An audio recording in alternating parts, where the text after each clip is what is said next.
got a sort of an interesting one. What am I trying to say? I've got sort of an interesting video for you here today.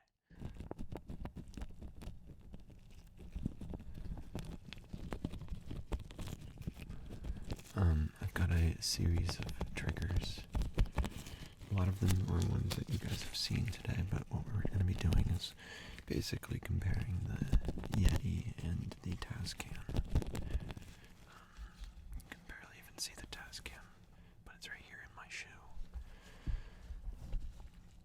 I put it in my shoe because I don't actually have a good place or a proper stand for it. It's easier to have something hold it than me hold it, because then I can do both like hands. But yeah, so we're going to be starting with gloves, and then I'll move from gloves to, I've got some garlic here that I might peel.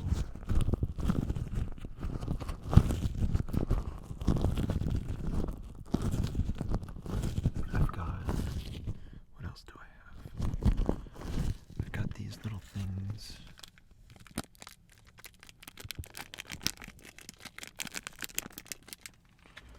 I've got some Velcro.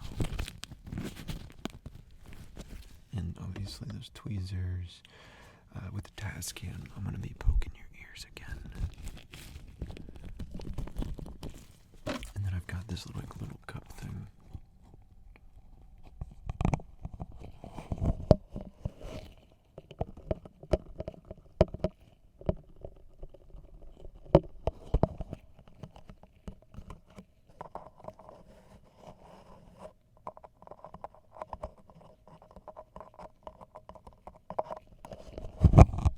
Sorry about that. So yeah, let's go ahead and get started. I'm gonna do about 10 minutes per trigger.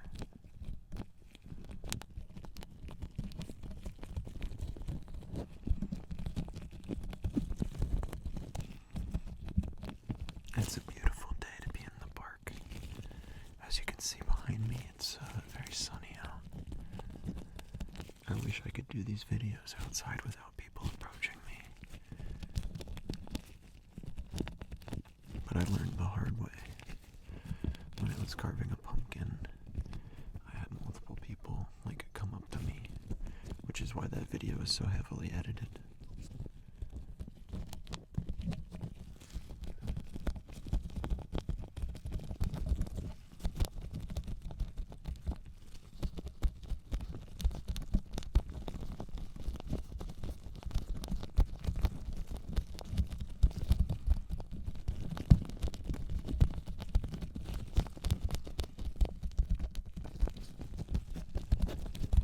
I don't think I'm going to be talking very much in this video. I don't have a whole lot to talk about that's positive. I'm honestly very frustrated right now with, I kind of talked about it in my last video. The copyright claim that I've been dealing with on my own fucking content, and somebody rejecting my dispute is fucking ridiculous. But I don't want to get into it because it is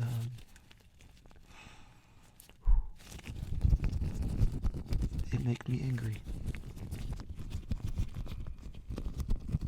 So instead I'm just gonna make some nice sounds for you. I haven't said this yet, but I hope you've been having a good day so far. I hope you're well. Hope you're doing okay. And if you're not, I hope this video helps you find some relaxation.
I guess one positive thing to talk about.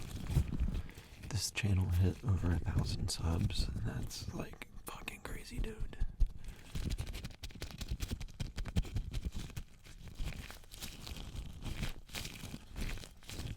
I don't feel like I deserve all of that. I'm just some dipshit in this car making sounds.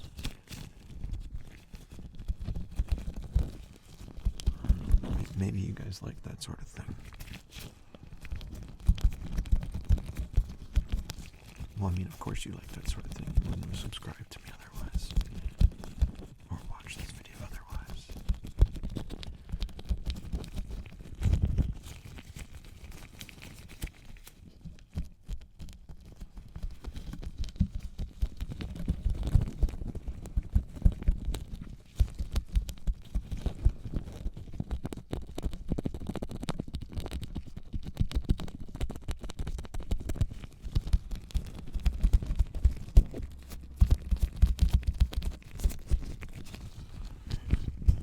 There's a lot of old people in the park right now, walking in the street.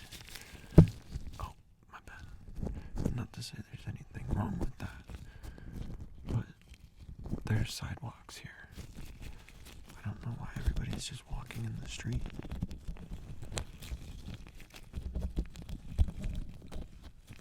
It just seems dangerous.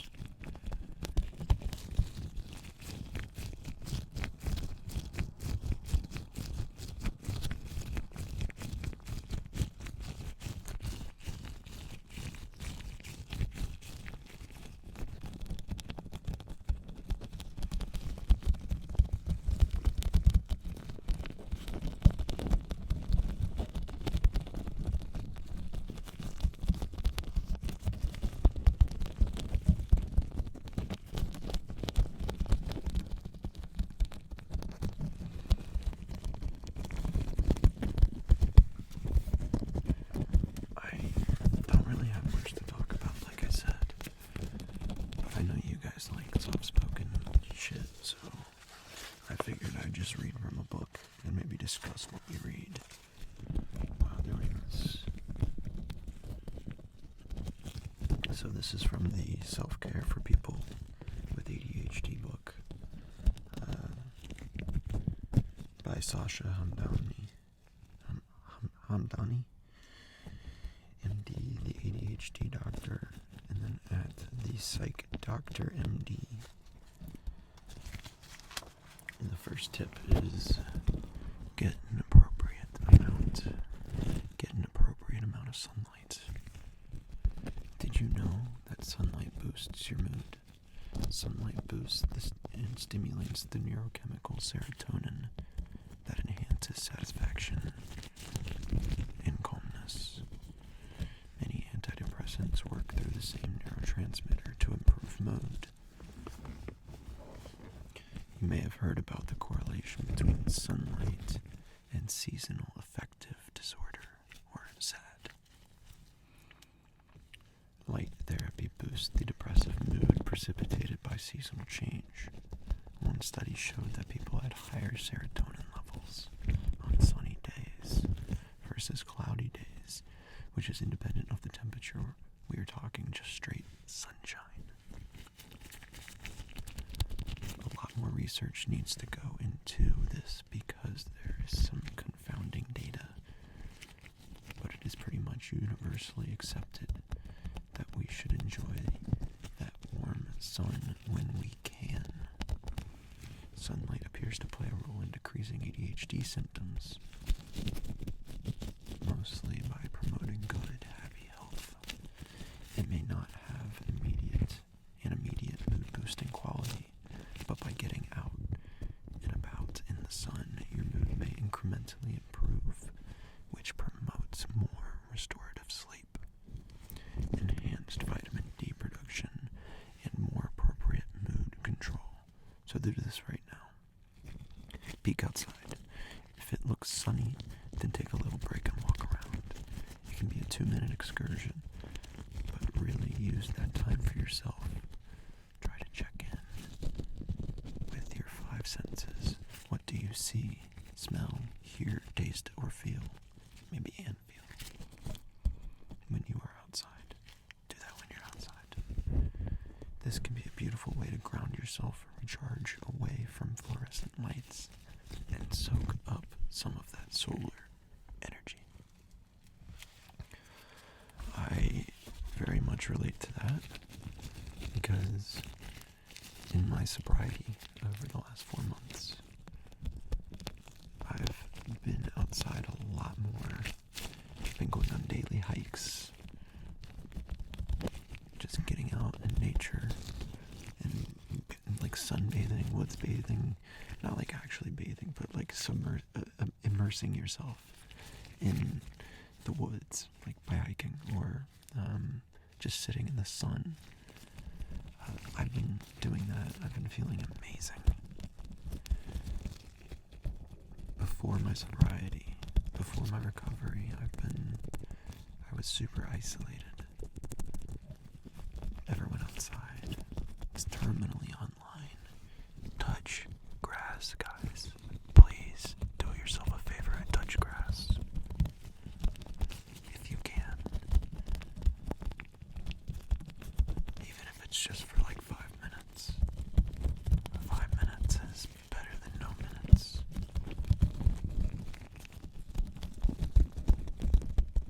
Let's switch to the tascam. Give me 1 second.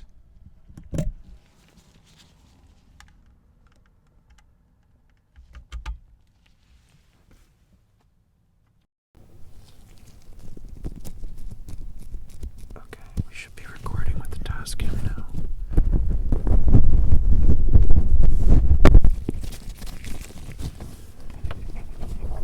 As you can tell, I can tell.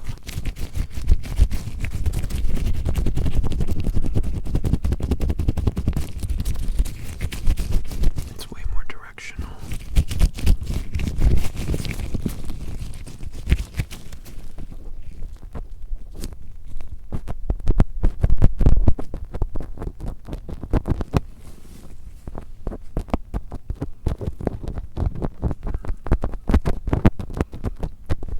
What I want you guys to do, since we're doing the same triggers on both microphones, I want you to tell me which microphone sounds better for which specific trigger.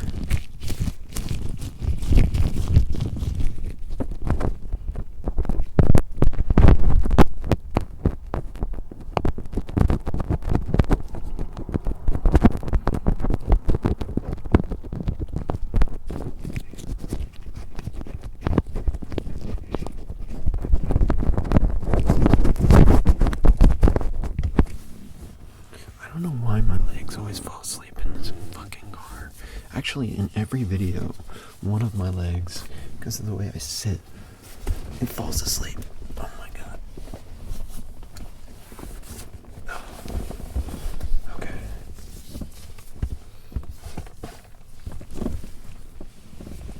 See, that didn't really help very much. Oh my god. Oh. Okay. My foot is just entirely asleep. I'm gonna pull this over here.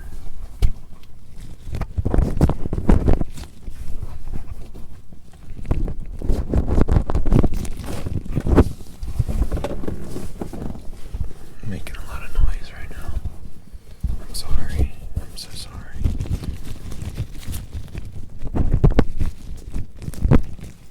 Okay, so I'm gonna read again from the book.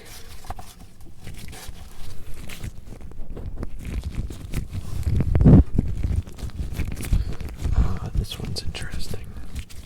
Actually, I'm gonna skip this one because not all of us can do that.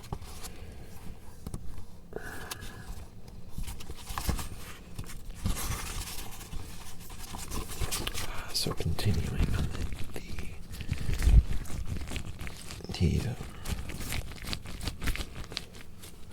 why am I blanking on this word? Continuing on depression. This page is titled Be Proactive, about depressive episodes.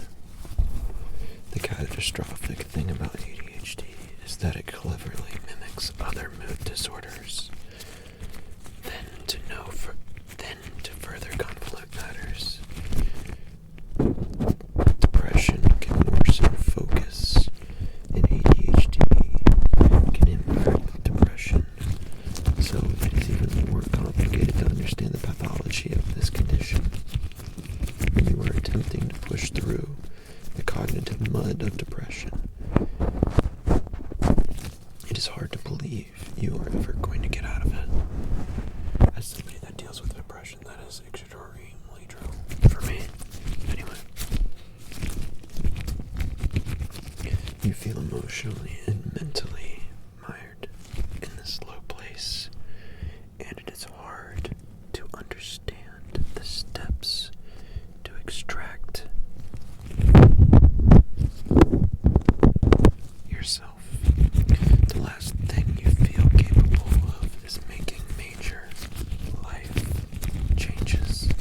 That is why it is so important to try to preempt these episodes.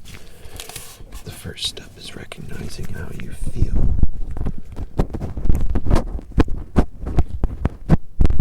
How you feel when depression starts to creep in. Depression can manifest physically. It can increase your energy, leaving you feeling drained. It can cause brain fog, which makes it harder to process or commit things to memory. It can change your sleep cycle, so you are either sleeping all of the time or barely at all. It can alter your appetite, and you can vacillate between forgetting to eat or emotionally binging. Noticing symptoms and body cues early help you prevent this transient moment of depression from turning into a full-blown episode. Recognizing symptoms may be one thing, but recognizing what to do is a completely different challenge. Having to navigate those turbulent tides alone can be difficult. It can be hard to think clearly and craft and execute a plan to overcome these feelings. In a particularly cruel twist of fate, it is also increasingly difficult to reach out for help because you feel guilty and ashamed for feeling that way, or because you are just too tired to expend the emotional energy to explain what is going on. This causes withdrawal and isolation and makes things exponentially worse. Reaching out and vocalizing this silent burden is not a sign of weakness. This can actually put you in a spot of greater autonomy in terms of managing your symptoms, because you are actively staying connected to others and taking part in social activities. It also helps to keep in mind what you used to enjoy. There's a phenomenon of depression called anhedonia. Which is the inability to feel pleasure in pleasurable activities. When you are amid that, it might be hard to think about what would relax and energize you, because nothing is lighting up that neural circuitry. Rely instead on doing things you used to enjoy, even if the depression doesn't lift immediately. It is one of the best shots you have at triggering that joy cascade. And for the sake of completeness, if you are working on behavioral modification and self-care, but still find your depression getting worse, you should seek professional care. Depression is a neuropsychiatric condition that is treatable. So, if you have concerns, go see a doctor. Please, guys. Do not rely on pure self-will. Reach out for help if you need it.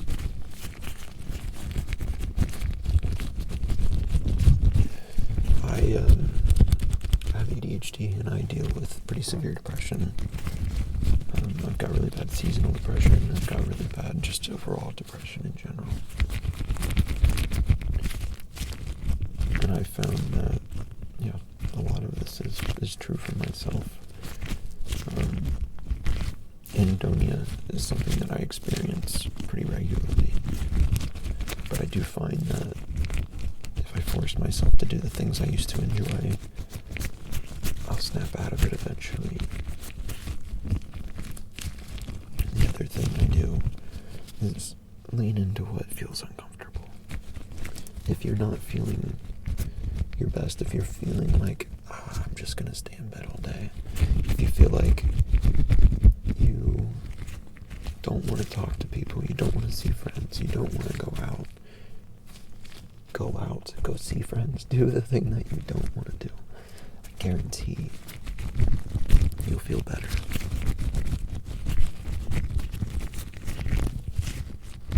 It seems counterintuitive. I know.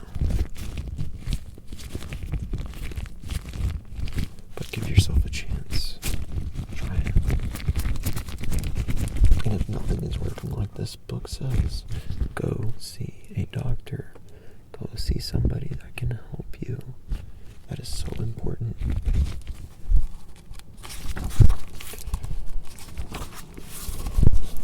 Oh, I love this one.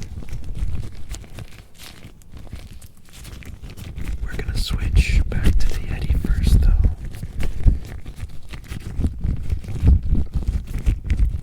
We're gonna try a different trigger. Give me 1 second.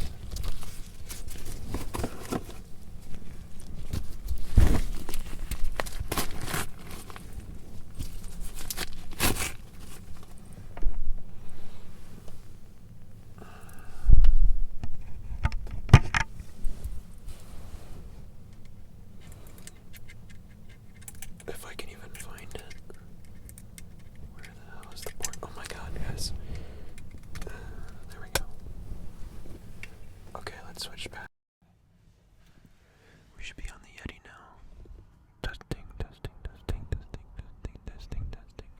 Yeah, we're on the Yeti. Okay, so.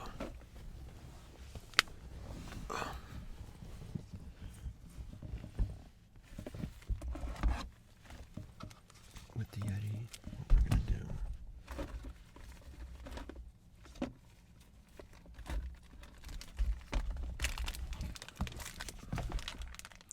We're gonna play with these little packages.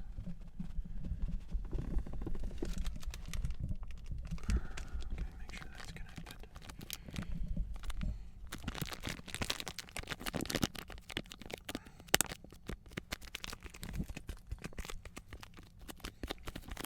So this next page says, listen to music.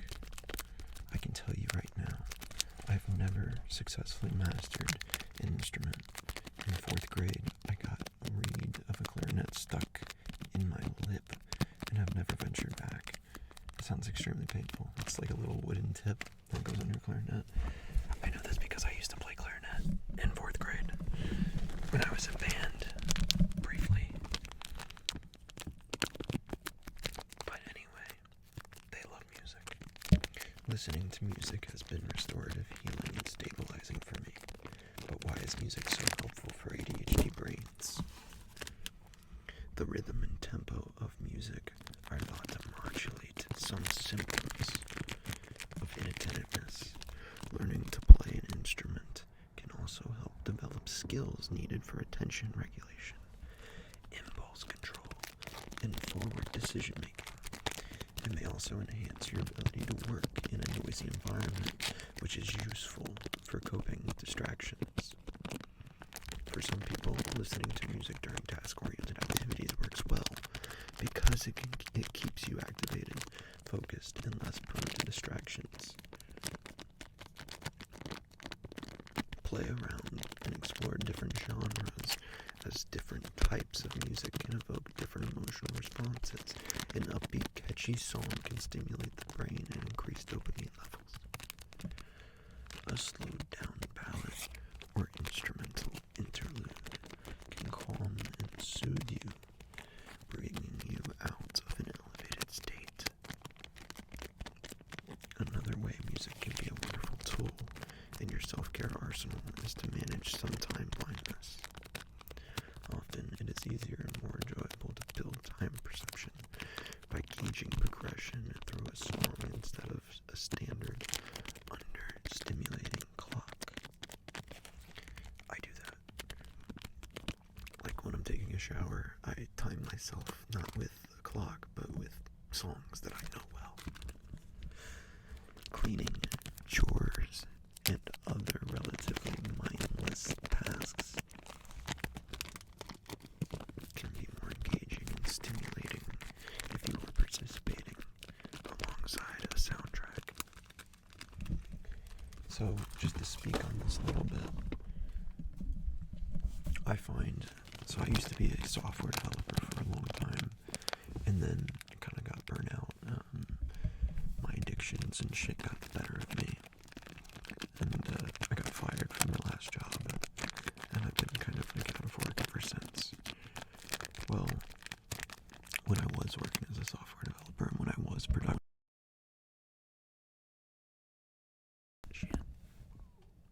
Sorry, we lost connection. We connected to the tascam briefly.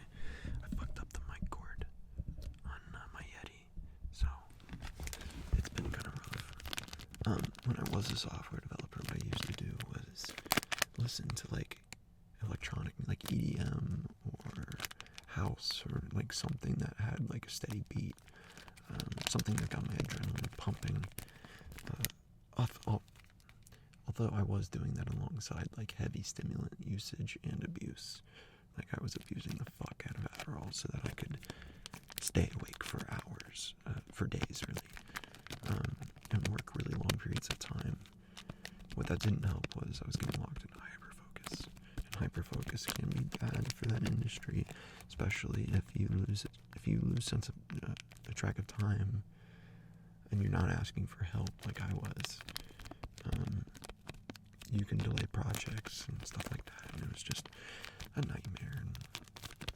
But music, with everything else, when I try to do chores or when I'm timed, when I'm pressed for time, I find that like getting ready in the morning, it goes smoother and faster. If I'm listening to music I know so well that I know when the song ends, that helps me get a sense of time, helps me understand how much time has passed without actually knowing the time. But like if I know a 3-minute song, I know roughly, and I know how long the song is, that like helps me really nail down what I need to do. So I think listening to music as a sort of like alarm clock, or clock if you will, is brilliant. This next one is really interesting too, because I struggle a lot with like a sense of like failure and perceived failure. It's something I'm very anxious about, something that is very difficult for me. So it says, reframe your views about failure. There is nothing in life that I fear more than failure. From a young age, I was repeatedly told that I needed to avoid failure at all costs. Yet I constantly felt the weight of ADHD slowly pushing me underwater. I felt every failure to be evidence in my incompetence and proof of my inabilities, and each one got inscribed into my nervous system for me to relive at any given moment. Guys, this is me through and through. Wow, I have never read this before, and it is... I struggle with failure so bad. I take the weight of a single failure and it fucks me up for years. Losing my job. I lost my job 2 years ago. I was making good money. I haven't been able to recover since, and I've actually completely abandoned software development because of that failure.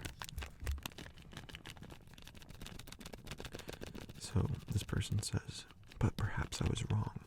Maybe I just need to reframe this concept in my brain. But how? How do I take this belief, which seems so intrinsic to my being, and just think of it another way? 1. Let that fear motivate you. The fear of failure can keep you pushing forward. It can keep that active, engaged, creative mind thinking outside of the box and achieving in the most unlikely circumstances. So this is me right now. I decided to start this channel because I got to a point in my life where my relationship crumbled with my fiance. We broke up. I had to move out. I went to rehab, got into a sober living, and so like basically I burnt everything. Guys, I burnt everything to the ground. And this is me kind of like rebuilding from the ashes. So my fear of losing everything came true, and I lost everything. But when I lost everything, I had everything to gain. So this experience has like motivated me at this point.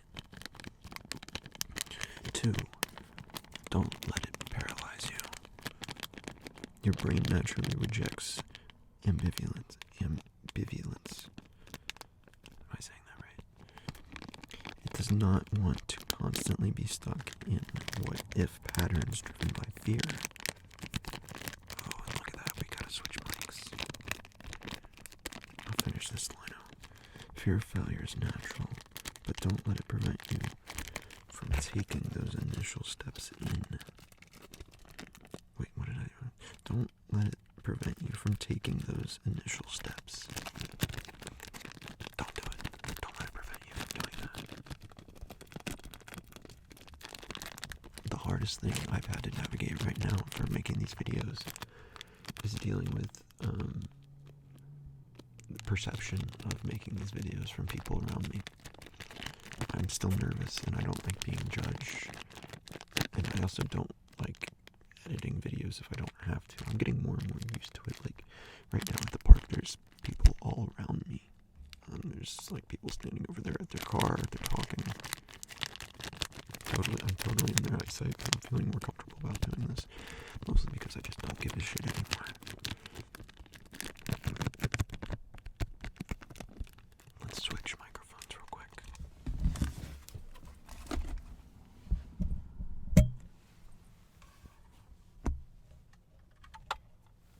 Alright.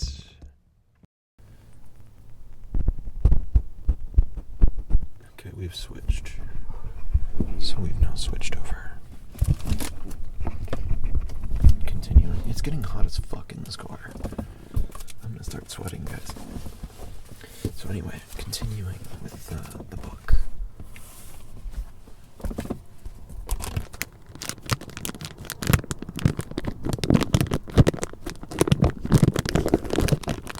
Number 3. Learn from your failures. Learn from your failures. What did you do wrong? More importantly, what did you do right? The second time around, you will be better prepared to handle it differently.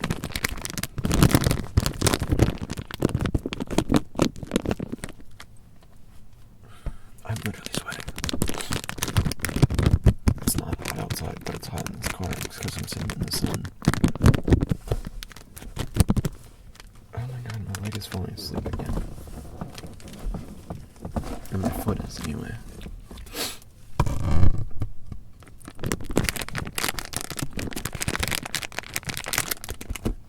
Let's find another page to read. I think this is a really good read.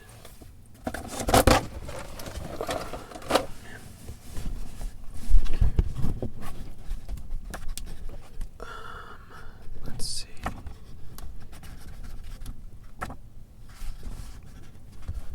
This is a good one. And you can apply it right now. Take a nap. Take a nap. There are many benefits of napping, but there are potentially even more for people with ADHD. Taking a break from the toil of the everyday grind can be soothing, but did you know that it can also improve cognitive function, speed up reaction time, help with problem solving? I keep breathing into the mic, sorry guys. Help with problem solving. Various studies have looked at the correlation between napping and enhanced executive function abilities.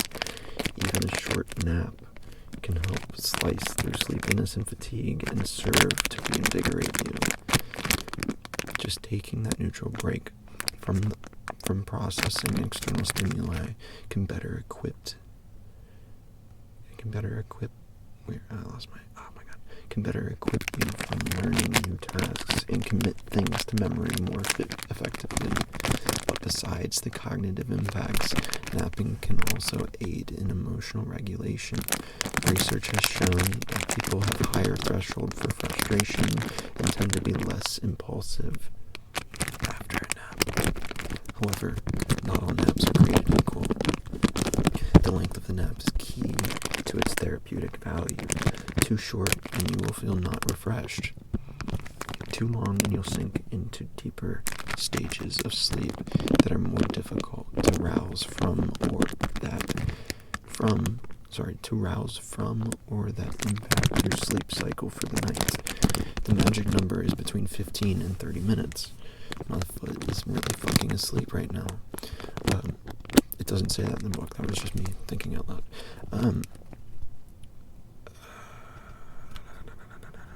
Sleep cycle. Impact your sleep cycle for the night. I already read that. This is not a daily requirement, but on some days, maybe during that mid-afternoon slump, if you are having difficulty being productive, maybe you can use that time to nap. And if you're one of those people who just can't nap during the day, that's okay too. You don't have to siesta to be at this fiesta. Interesting. Let me adjust because my leg hurts. I'm literally dying over here, guys. Oh my god. Fuck.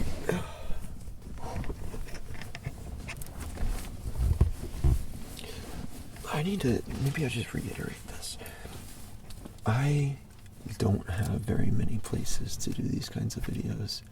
It looks like I'm talking into this mic, but I'm talking into this one here. I don't have very many places to do these videos. Right now, I'm pretty much limited to doing this in my car. If I don't want to be like interrupted, I get to do the longest kinds of videos I get to do in my car, because I have complete control over the environment. Some days I get really lucky and I'm able to just do a video from my bedroom on my bed. Most days I can't do that. And then same at my parents' house.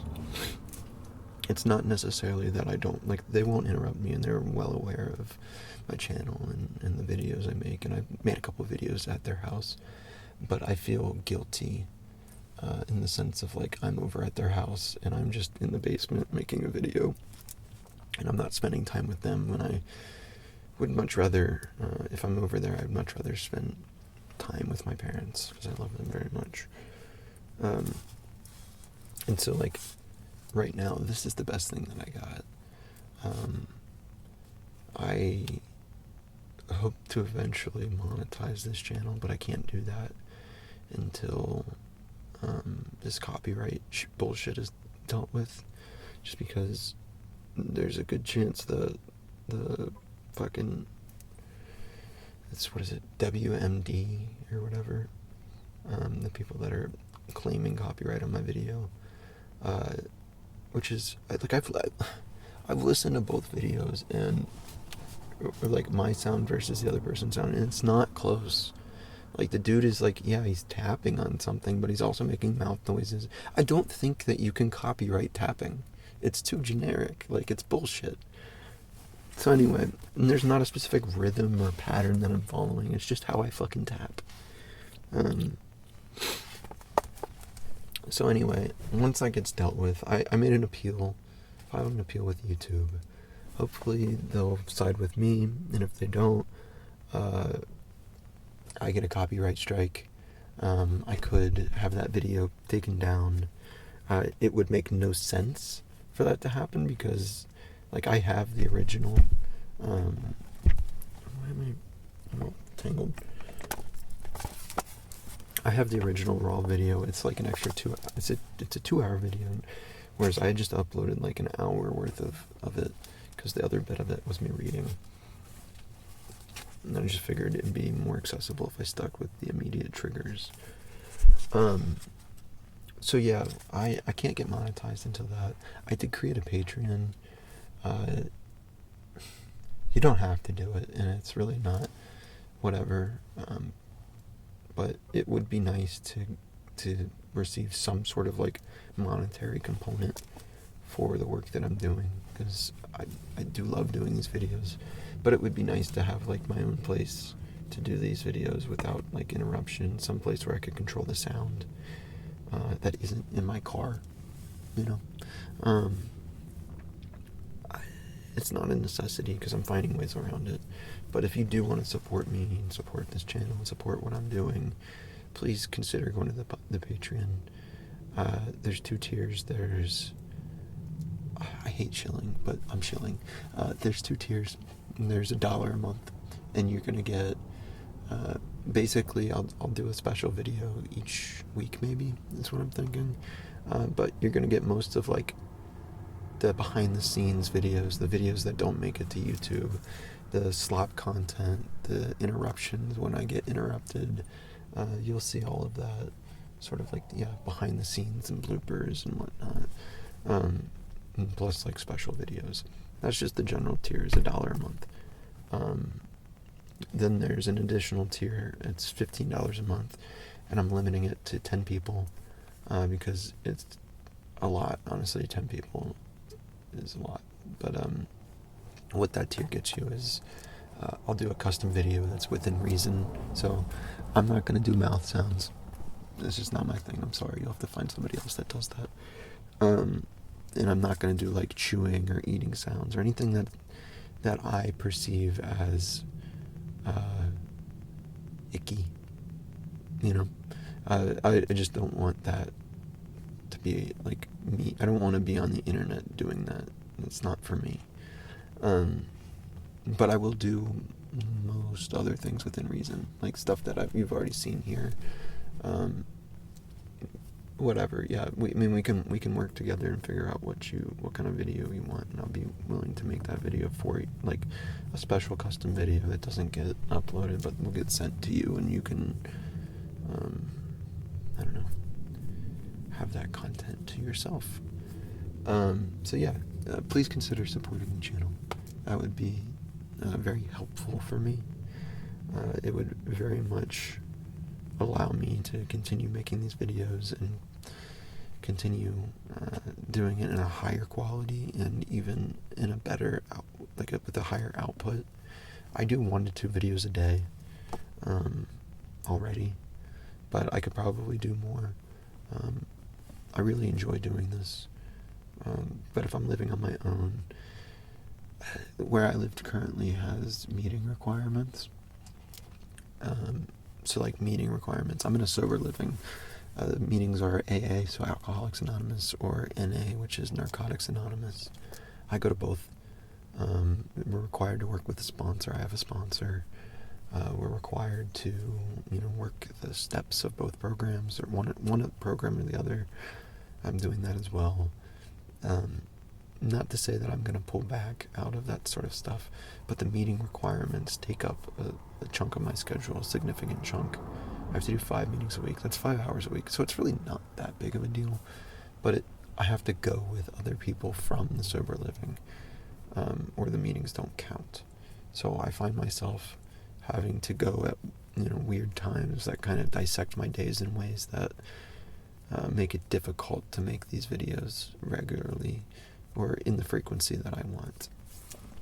So anyway, if I lived in my own place, I wouldn't have that requirement. I'd still be staying sober and still be on my recovery journey. By the way, hit 4 months yesterday of sobriety, so I'm very proud of that.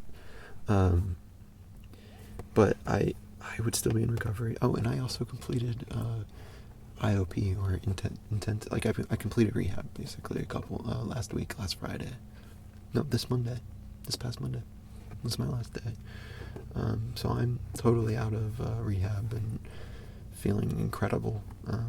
So much better than I did when I was in the height of my addictions. So anyway, really proud of all that.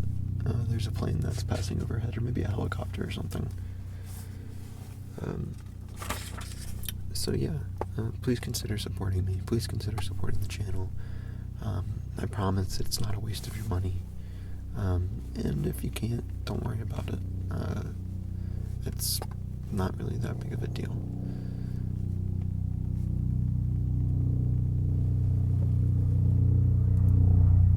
I don't know if that's a plane or if that's a helicopter. Oh, it's a helicopter. You can't see it. It looks like air care. It's a big ass helicopter. Really, really big. Okay.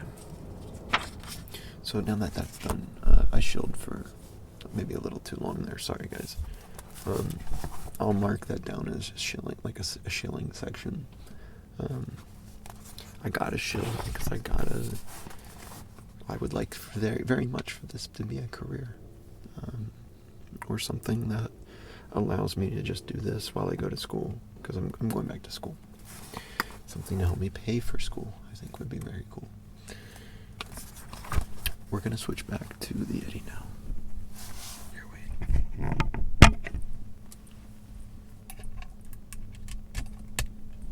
Okay. Not yet. There we go. We're back to the Yeti.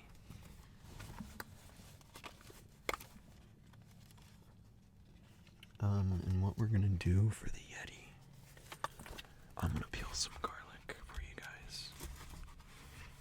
I think that always sounds better on the Yeti for some reason. Let me adjust my position. You don't have to move. Oh, it's fucking hot in here, guys. It's really hot in this fucking car.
Sorry.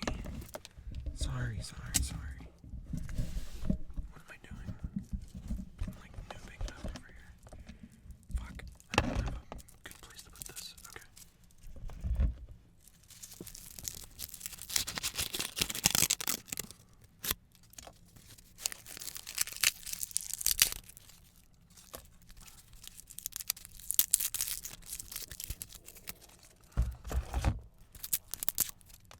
Wow, my tummy's going crazy.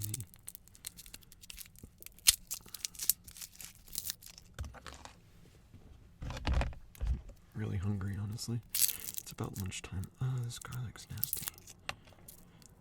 I made red sauce with that last bit of garlic that I peeled. Yo, I'm fucking sweating in here. Look at this weird piece of garlic. It's like... interesting. So, let's come back to our ADHD book. Communicate in relationships. Navigating through a relationship in which one or more partners has ADHD can be tough. The best piece of advice I have as someone who has ADHD and as a physician who treats it is to talk about it. Open that dialogue, because if you don't discuss your issues, you leave a lot of room for hurt feelings, resentment, and emotional distance. If you are the person with ADHD in a relationship, you may feel criticized, which we are already exceptionally sensitive to. I know I am. Harangued within an inch. Wait, what? Harangued? Oh my god, sorry. I'm sorry. This is quickly turning to ass. Harangued within an inch of your life, and like you are being treated like a child. This reduces the desire to communicate meaningfully. So you either avoid the other person or just say anything so they stop nagging you. On the flip side, if you are the non-ADHD person in the relationship, you may feel resentful, neglected, and taken advantage of. You may be tired of being the one who does all the logistical parts of daily life and you may feel like you can't rely on your partner to help ease the burden. Often we find ourselves at an impasse of a communication breakdown. Here are helpful tips to re-engage and expand your ability to connect with your partner. Understand when it is the right time to communicate.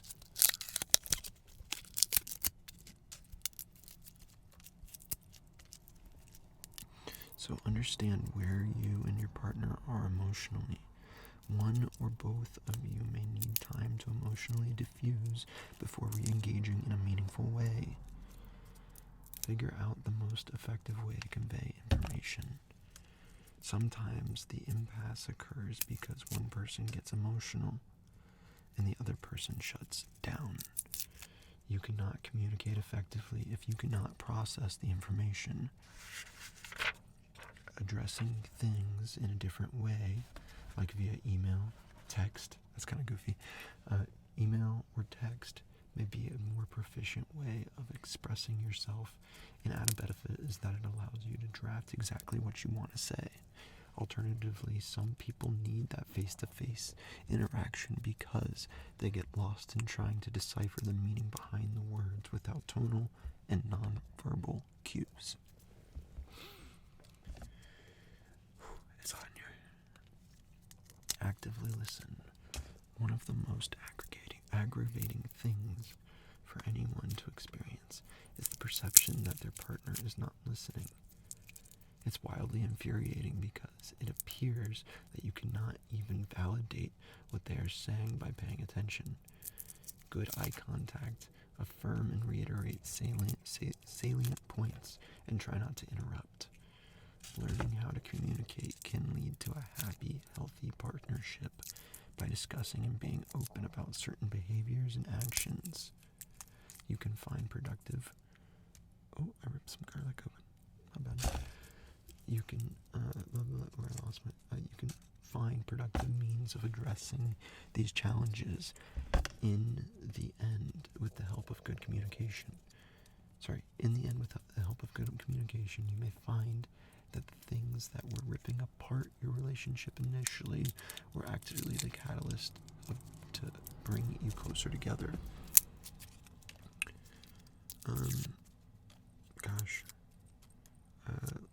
I have had so many relationships fail because I've been a poor communicator.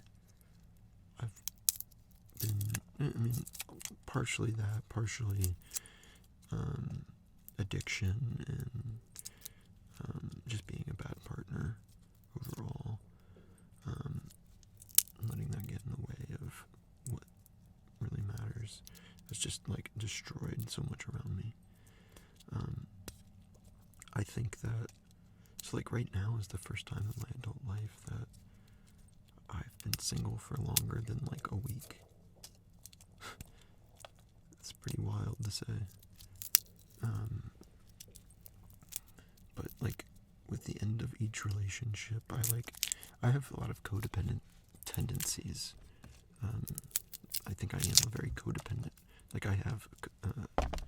I'm a codependent person. That is informed by a lot of grief and trauma from a very young age. And that codependency has led me to requiring another person in my life to give me meaning and love and validation, as opposed to finding that for myself. And if there's any advice I can give to other people that are codependent, it's to take some time on your own and do what feels uncomfortable. Because for the first time in my adult life, I'm starting to feel confident and I have my own, I'm not just an extension of other people. That was a big problem with my last relationship, is I only ever felt like an extension of that person. And that led to a lot of like problems, a lot of fights, a lot of just nastiness on my part. And yeah, me never like being able to validate myself really like significantly it caused so many fucking problems, dude. So if I can tell you anything, it's figure out how to love yourself. Figure out how to be there for yourself first before being there for somebody else. That's so important. It's so important. Oh god, sorry, it's so hot in here. I take this sweatshirt off, but I'm not wearing a shirt underneath it because I'm a fucking psychopath. My car now smells like garlic.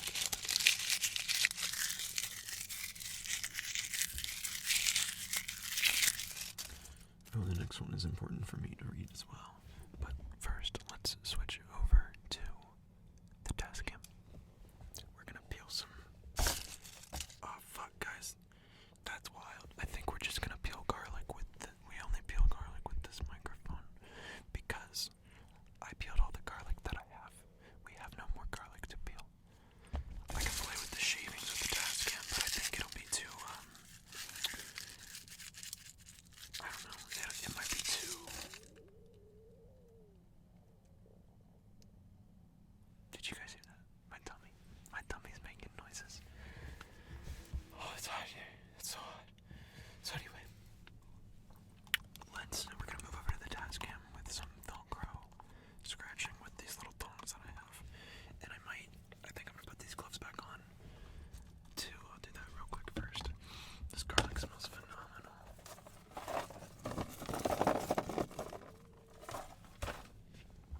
Okay, let me put these gloves. My hands smell like garlic. Oh, that's a cool car. Okay.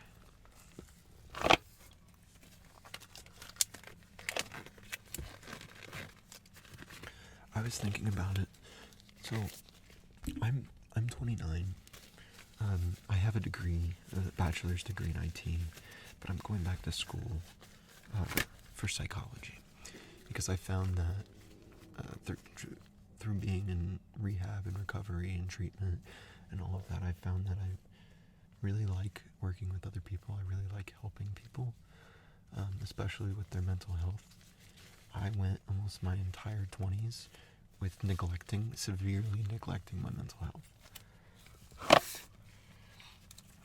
And that resulted in me losing relationships. It resulted in me losing jobs and friends and all sorts of just shitty outcomes. So I want to really kind of refocus on what matters to me right now. So like I said, I'm going back to school. I'm going to school. I just got accepted at a college, my alma mater, here in Cincinnati, UC, University of Cincinnati, for psychology. So I'll be going back to school for psychology, just a 4-year program. And then I want to go to med school. And then after med school, I want to get a residency. And then from there, become a psychiatrist. I want to help people understand themselves. I want to help people with ADHD, and I want to help people with substance abuse issues, because that mirrors my story. And if I can help myself now and benefit from all the help that I've been given, then I can repay that favor.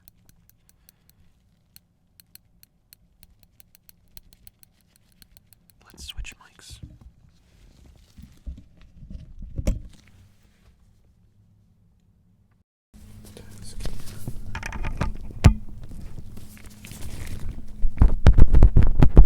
Okay, I believe we're switched over now.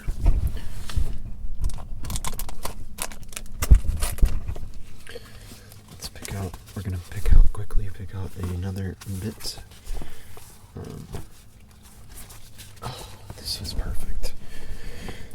So this next bit is going to be talking about RSD, or rejection sensitive dysphoria, which a lot of people with ADHD struggle with, believe it or not, myself included. That has led to so many fights in my last relationship, was rejection-sensitive dysphoria. That shit, if you don't recognize it, which I did not, and I still don't, honestly, that can literally tear you apart. So, real quick, I have the gloves back on, but I also have this, and I'll be reading. Oh, shit, fuck, sorry. I'll be reading from this while I.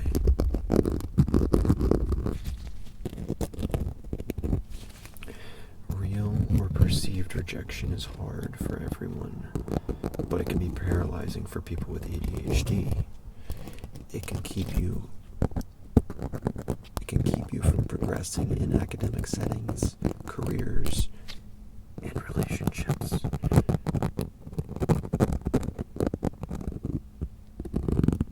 Some people describe it as a physical sensation of being punched in the stomach or having the air pushed out of your chest. Your body is having a very physiological response to rejection. Even though this isn't part of the diagnostic criteria of ADHD, most people with ADHD experience some form of rejection-sensitive dysphoria. Learning how to identify when RSD is happening is vital, as it can commonly be mistaken for a mood episode. You may experience some of the following. You may have a robust outburst when you feel rejected. You may have a robust emotional outburst when you feel rejected or criticized. You may have social anxiety. That's me. You may have turbulent relationships and difficulty maintaining healthy communication. Dude, this is me fucking through and through.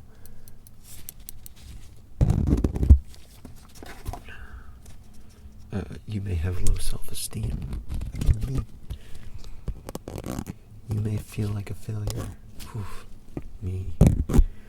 The difficult thing about managing RSD is that episodes can happen suddenly and can be very intense, although some data suggests that certain medications may be helpful.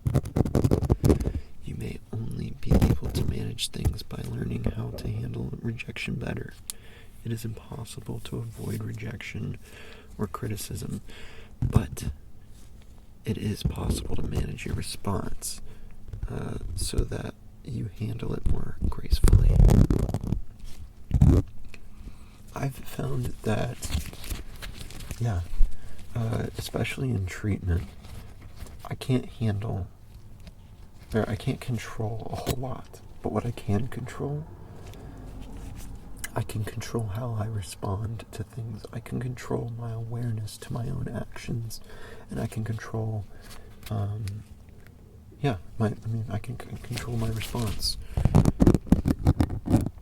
I can ground myself, not like go to timeout, but like with like breathing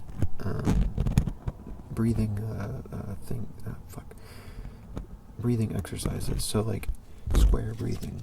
Like breathe for 4 seconds in, hold for 4 seconds, release for 4 seconds. I don't know what the other one is, but you can do some stuff like that. You can ground yourself by saying, 5 things you can hear, 5 things you can feel, 5 things you can touch. Did I say feel already? Using your 5 senses, spot 5 things for each sense. Ground yourself in the moment.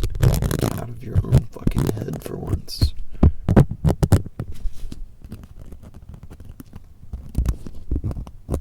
Realize that thoughts like this, anxiety, stuff that feels like the end of the world, it's momentary.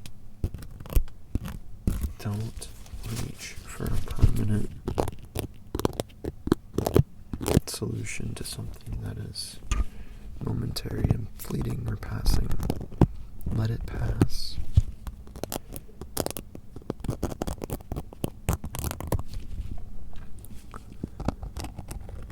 much else to say on this because I'm still learning. I'm still managing my own way through this.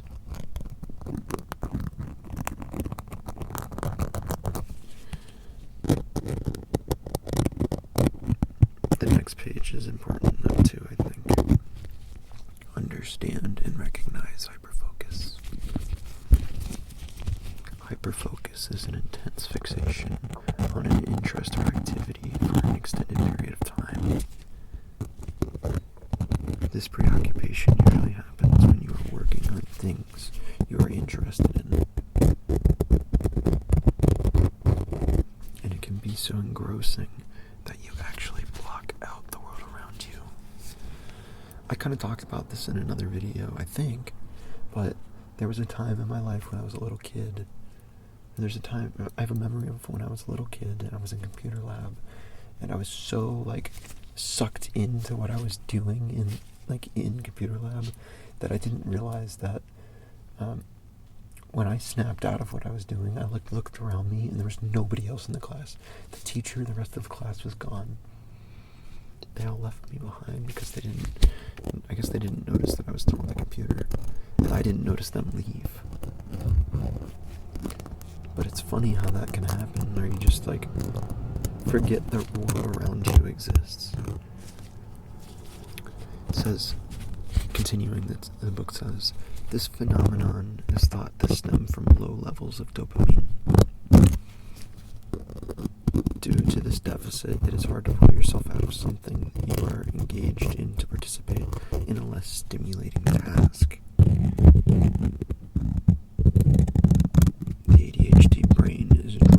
Activities that provide instant gratification.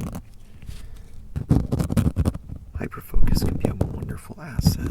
People with this ability can sometimes channel it into something productive, which gives them an advantage over people whose focus dissolves in a much shorter time frame. However, it can also carry its liabilities. If hyperfocus is not funneled the right way, it can lead to academic failure, decreased productivity, and strained relationships. When I was working as a software developer, I would get so locked into hyperfocus and trying to solve problems and bugs that I would forget to ask for help, and I would spend an entire day debugging and then come out of it and be like, fuck, I didn't deliver what I was supposed to deliver because 1, I didn't ask for help, and 2, I didn't even realize that I spent 10 hours on this problem. Oops. That bit me in the ass in the end. Continuing. Understanding and recognizing your hyperfocus is often the first step once you recognize that you might slip into hyperfocus. It is vital to use the external cues. Some examples are setting alarms, time usage alerts on the computer, and even asking a partner or coworker to snap you out of it. So, if you have ever heard, you can't have ADHD because you can focus on blank for hours. Well, it's called hyperfocus. It can be wonderful or it can be highly disruptive, and it's definitely part of ADHD.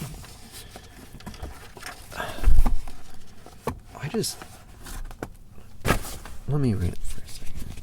I am so frustrated by the amount of people that have tried to tell me what my ADHD is and what it is not, when I have been living with this for 29 fucking years of my life. Don't tell me what my disease is and what it is, or my disease, what ADHD is for me and what it isn't. Especially if you don't have it, and even if you do have it, it presents differently in different people. We might hyperfocus on different things. Hyperfocus is the same, but I don't know. And there's also everybody has different experiences, so I don't think people should be compared.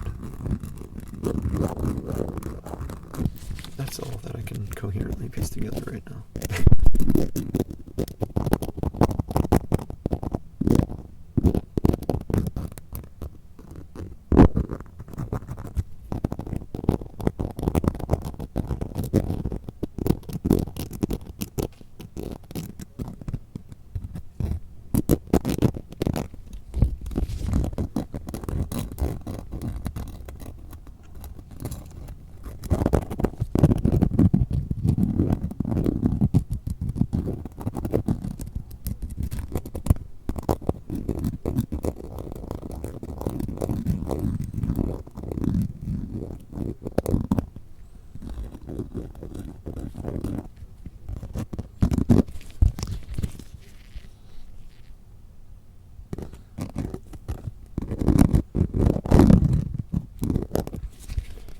There's a guy that comes to this park. He brings his little hot rod car, and he always parks and just sits out with a chair like he's having his own car show, and waits for people to approach him and ask him about his car. It's very peculiar, like interesting. I mean,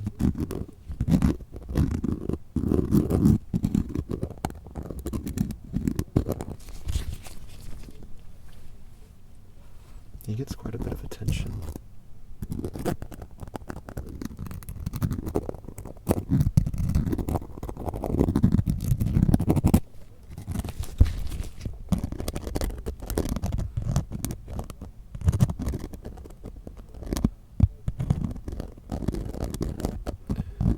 I said that because I think you can hear him. He's talking to somebody, and he's parked like next to my car or behind me.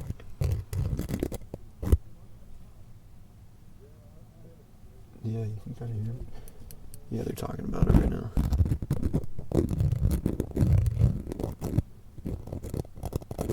Let's go ahead and switch mics. We're gonna switch mics real quick and try out the Velcro and tweezers with the blue yeti.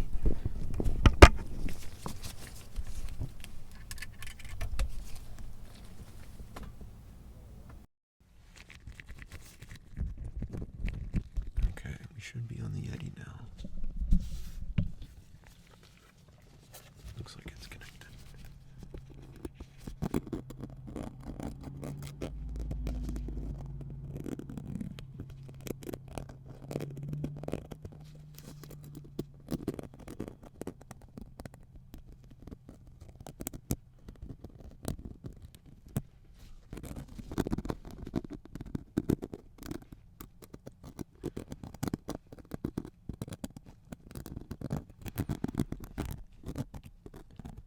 I feel like a lot of this video has been me lecturing about ADHD, or not lecturing, but like reading from this book.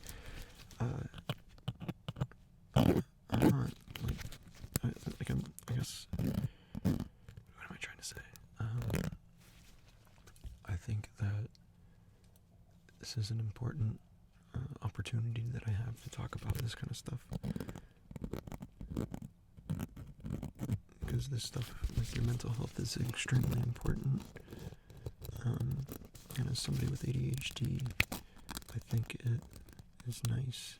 It would be nice to have people talk about their experiences with it a lot more, because I think a lot of people have it. I think a lot of people have ADHD, whether you're diagnosed or undiagnosed or suspecting. Like if you were fucking, I don't know, I'm not going to diagnose people, but just to say that, like, I think more people should talk about it, and especially talk about it from the perspective of a book that's, like, I think this is a good opportunity to talk about it. This one's really important, and I think this is something that needs to be discussed a lot more frequently, because it has been happening. And I kind of touched on it when people were telling me what it is and what it isn't. So this little page is called "Don't Gatekeep the Diagnosis." If you have ADHD, you're more likely going to have to listen to people say things like, "Oh, I do that too," when you feel like it is clear as day that they do not have ADHD. That's annoying. Yeah, it's annoying as fuck. Don't do that. It took me a long while not to erupt into magma when things like that happened. But maybe they are experiencing similar things. Who are we to be gatekeepers of other people's symptoms? By gatekeeping, I mean the act of limiting someone's access to something because they don't look or seem like they meet certain criteria.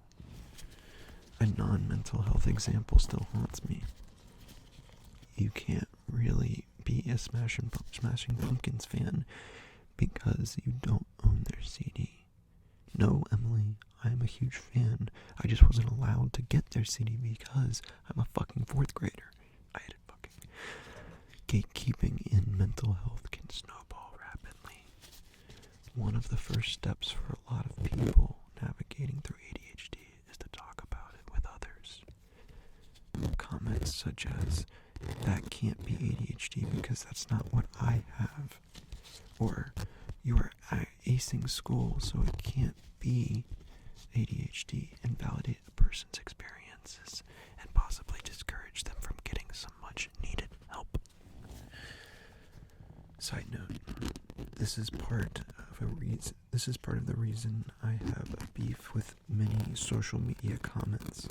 By gatekeeping, we set unrealistic standards based on our personal experiences and our own skewed view of what ADHD should look like. ADHD can present differently depending on your gender, age, or underlying psychiatric conditions, genetics, and a litany of other variables. There is no single way to experience ADHD symptoms, and it is certainly not a competition. If someone falls on the more severe end of the spectrum, that doesn't diminish your own symptomology. On the flip side, if someone is exhibiting a milder presentation, it is not your job to say their symptoms are not valid just because they don't mirror your own experience. If reading this is bothering you, really look into where that anger is coming from. Is it from a place of fear or resources? Is it from a loss of attention on you? Is it from feeling invalidated? When faced with a situation that I desperately want to gatekeep, I try to reframe things. Instead of explaining why my symptoms are real and theirs are not, I ask them what they are doing to cope, or who they see to manage their symptoms. Have you been on either side of the gatekeeping issue? Have you ever wanted to gatekeep, or have you been shut down by gatekeeping? I've been on both sides of the issue where I've gatekept my own symptoms when other people discussed it, and I've also I've had people do that to me, both people who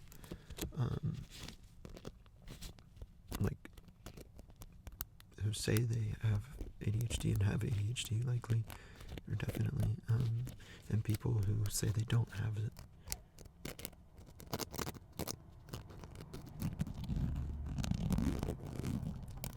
It's a very frustrating ordeal, but I think the author's right that if you're gatekeeping, reflect, why are you gatekeeping?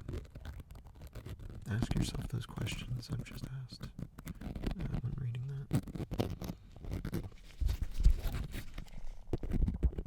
Can you hear my tummy? I'm grumbling because I'm hungry.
this video has been interesting and helpful for you,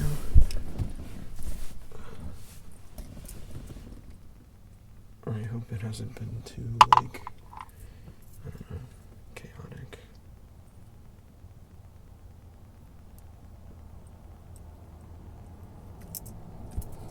I don't know why I threw this. Fuck.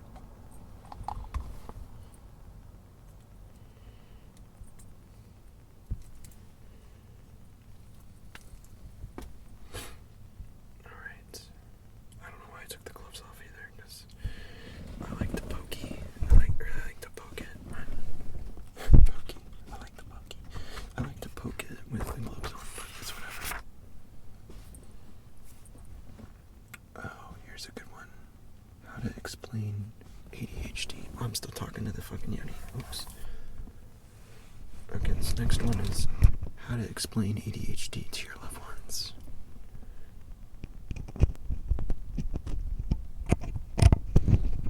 It is important to acknowledge and gently educate your surrounding circle about neurobiology and genetic linkage to help them understand ADHD as a medical disorder, rather than as a collection of shortcomings. Such efforts may still fall on deaf ears if people are just not ready to hear them. It is no surprise that people with ADHD have low self-worth when they often have to put up with the most persistent validation. Having to explain or argue that what you're feeling is legitimate and medically explainable can be exhausting. Totally exhausting. Just remember, your treatment journey is between you and your physician. People will have opinions that may not align with yours, and that's okay. Your priority is your health. But in case you have to deal with that person who wants to give you unsolicited advice, that person like me, here are some responses you can try. Based on my clinical symptoms, that is what the doctor suggested. I want to make sure I have every opportunity available so that I can succeed. This was my decision and not an invitation for your opinion. The author says this one is my favorite. It lets you shut it down, basically. So by saying, this is my decision and not an invitation for your opinion, allows you to shut down any unwanted conversation. The author says, do you have other ideas about ways to respond to invalidating comments or simply unhelpful advice? Question mark. Fuck. Dropped my lid. Alright, let's continue. Sorry for the clicking.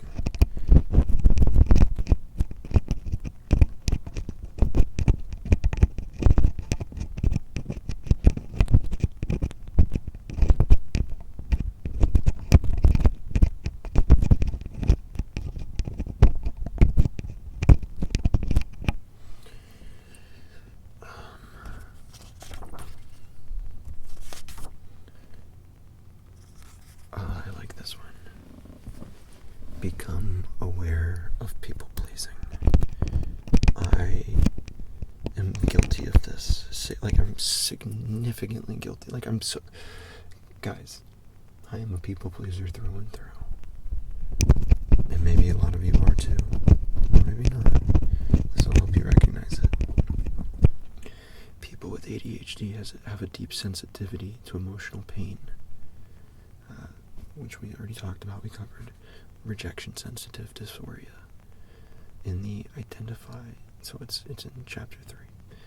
That's so they may fall into a people-pleasing pattern of always making sure their surrounding circle approves of them.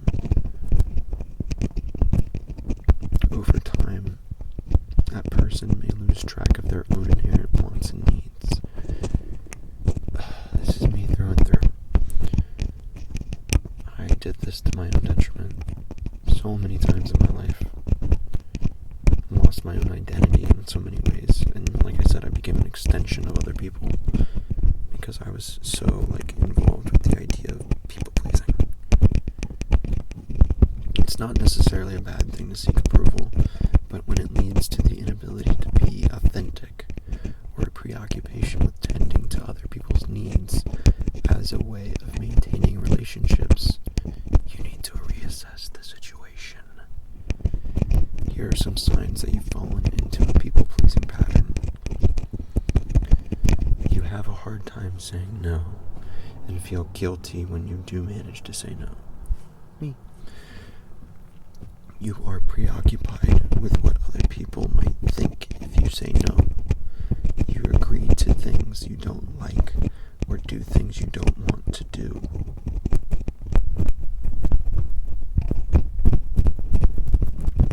You want people to like you, and feel that doing things for them will help your relationship. I always said that my love language was acts of service.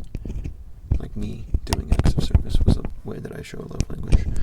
But it's always been people-pleasing. Like, that's been and honestly, guys, people-pleasing in the regard of trying to get people to like you is manipulative.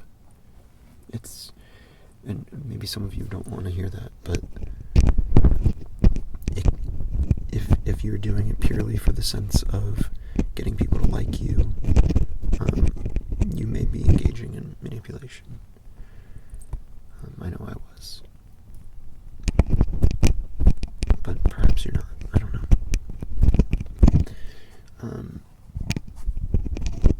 Another way that you might be people-pleasing, like a pattern, you're always telling people you're sorry. So if you're always saying sorry to people, it doesn't really elaborate from that one. Another one, you neglect your own needs to do things for others. An example, in my last relationship, I was constantly hanging out with my ex and her family. And I enjoyed doing that, but I was also doing it to the detriment of, like, if I had things that I wanted to do that day. I was finding that I was neglecting those things that I wanted to do and my own needs for the sake of, being that model partner. And the reality was that I couldn't be a model partner. I wasn't a model partner in the least bit. My people-pleasing tendencies led me to severe rejection-sensitive dysphoria, especially when I felt like I was showing up, but I could still, like, disappear and nobody would notice. That, combined with, like, alcohol and substance abuse, turned me into a fucking monster. That's one of the reasons why I'm sober today and why I'm staying sober for the rest of my life. I don't want to be that Dr. Jekyll, Mr. Hyde. I don't want to be an emotionally abusive person like I was. I want to never be that person again. So recognize, guys, recognize when you're people-pleasing. Recognize your own rejection-sensitive dysphoria. And recognize if you have substance abuse issues, because all of that can culminate into you hurting other people. Don't do it. Don't fucking do it. Learn from my mistakes.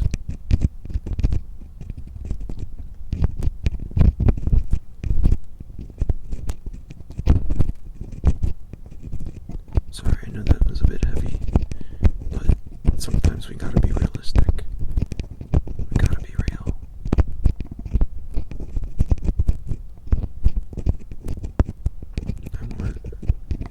I want to share my experiences because I want other people to learn from them or see that they're not alone in those experiences. Nobody's perfect. I'm certainly not. What matters is that if we've made mistakes in the past or hurt people in the past, that we do whatever we can to make things right. Obviously, as long as that doesn't further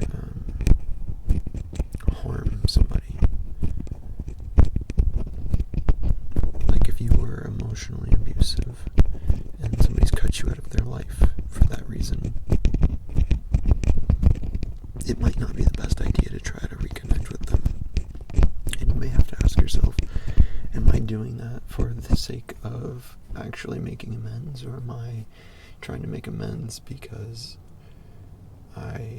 is it for my own selfish desires? Gotta ask yourself that.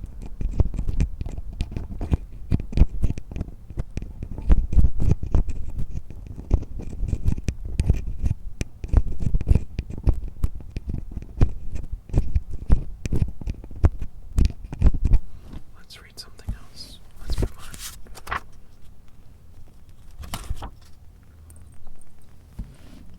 Oh, this one's good. Managing procrastination.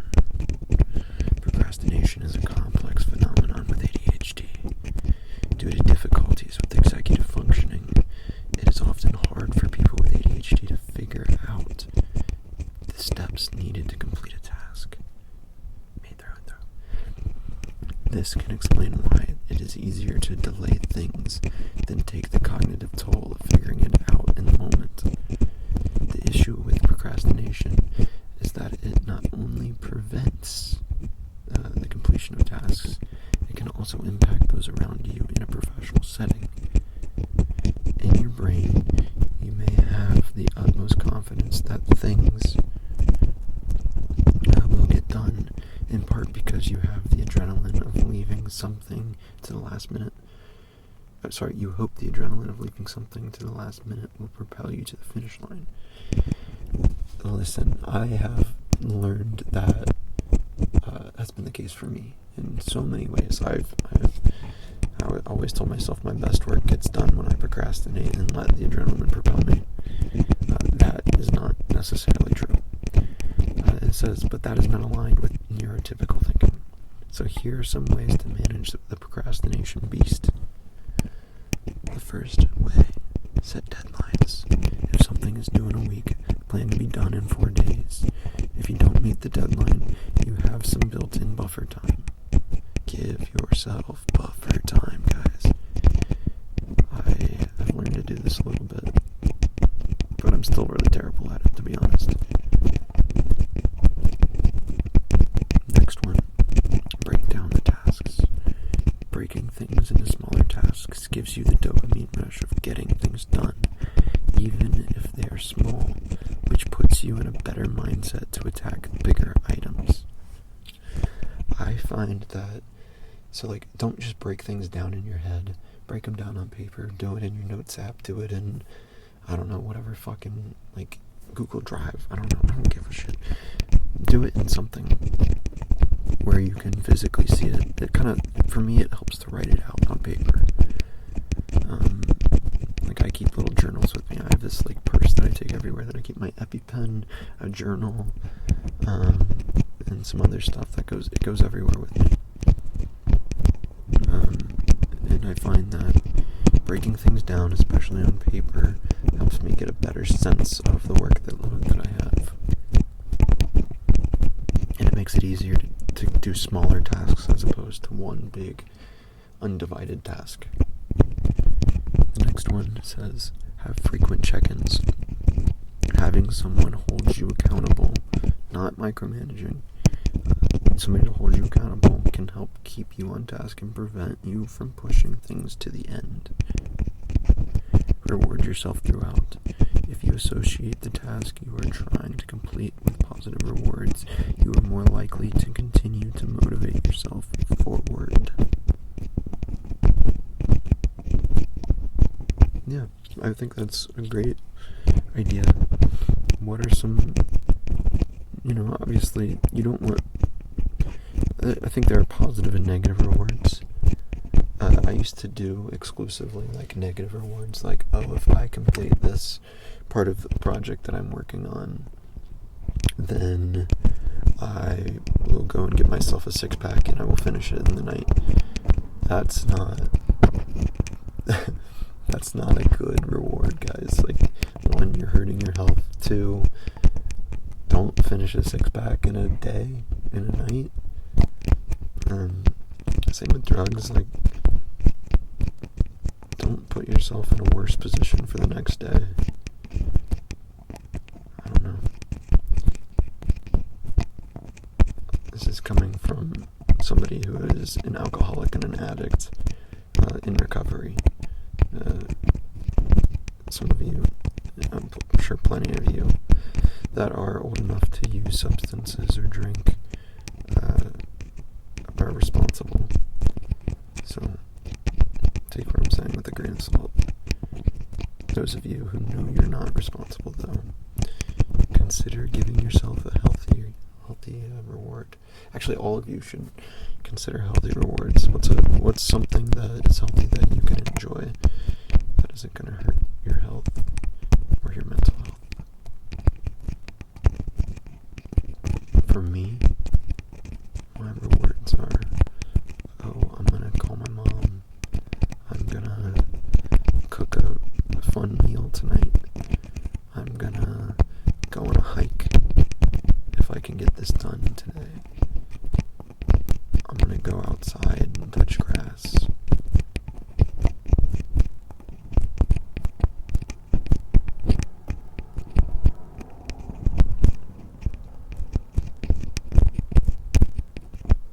I'm going to do something that is mentally stimulating, that I enjoy doing. I'm going to paint tonight. I'm going to draw tonight. I'm going to take an hour and sit by a fire and call a good friend, or I'm going to knit. Do something that is rewarding.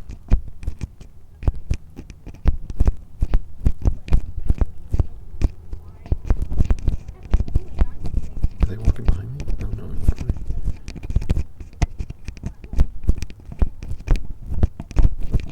Heated conversations.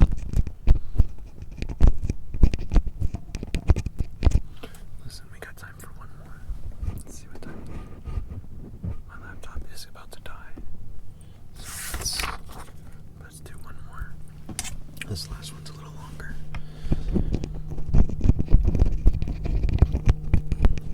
Learn to prioritize.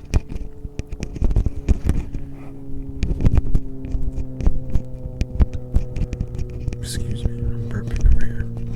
We'll wait for this point to pass. Prioritizing is a unique concept.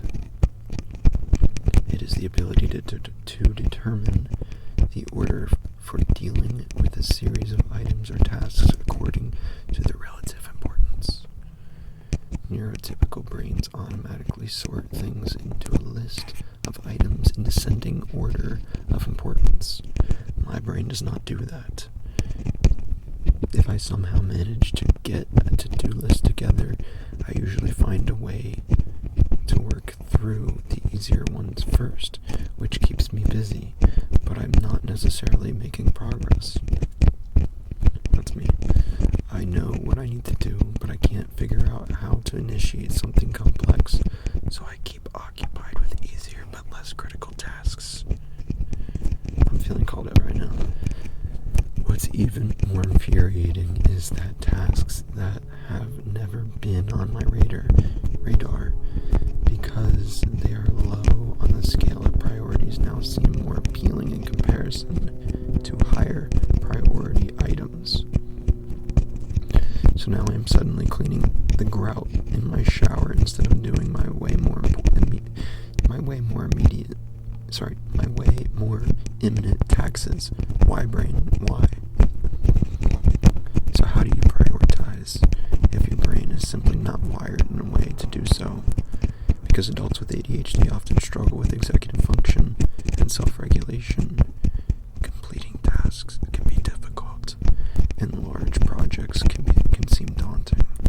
To work past this, 1. Decide what to attempt first based on importance. Ask yourself, what is the most important task that you need to accomplish, and then order your other priorities after that one. Your brain probably wants to do the easy tasks and postpone the big things, but at the end of the day, if you start with those, you may have an entire checklist of seemingly trivial things accomplished, with very little productive progress made. 2. Do things one at a time. Break down large projects or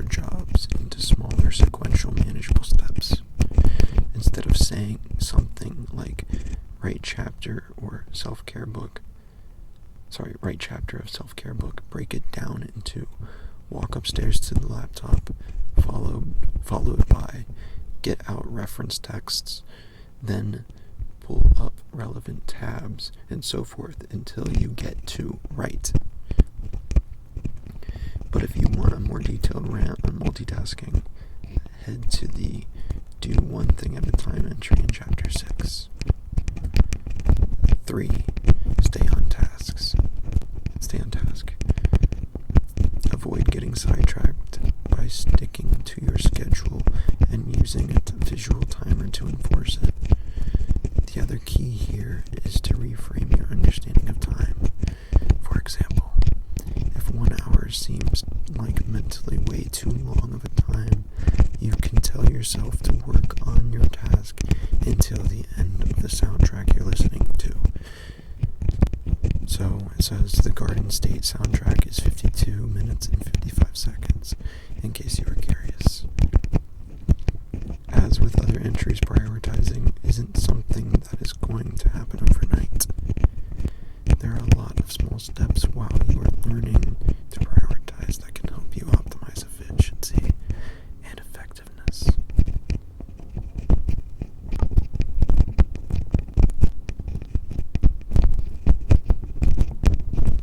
We're nearing the end of our time today, guys. I really appreciate you sitting with me for so long. I hope that this video turns out well. I hope that you found this relaxing. I hope